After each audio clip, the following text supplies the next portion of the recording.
Mosi, habari yako? Salama. Uko vizuri? Alhamdulillah. Hongera kwa mara nyingine tena kwa aina ya mchezo mzuri ambao umeonyesha leo hii. Tuambie dakika 90 zilikuwa za namna gani? Zimekuwa ngumu kwa sababu Namungo ni timu nzuri na wamekuwa wamejipanga kwa sababu tumepush. Alhamdulillah, Mwenyezi Mungu atuwezeshe tukapata ushindi.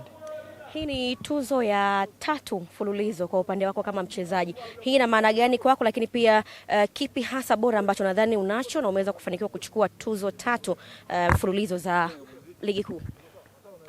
Cha kwanza ni kumshukuru Mungu kwa sababu sio jambo lepesi na ni kujituma. Naweza nikasema ni kujituma na kuzidi kumuomba Mwenyezi Mungu tu mambo yakawa vizuri.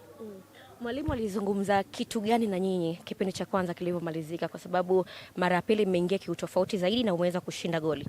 Ametuambia cha kwanza tumekuwa tuko slow, tunacheza kwa utaratibu sana na tunafuata sijasema kwa ritme kwa Kifaransa, ritme ya Namungo, kwa sababu wenyewe walikuwa wanacheza polepole na sisi tunacheza polepole. Leo akatupusha akatuambia inabidi tuwafate kwao na tukibidi tulikuwa tuko na mpira tuwe fast kuona kama tunaweza kupata goli.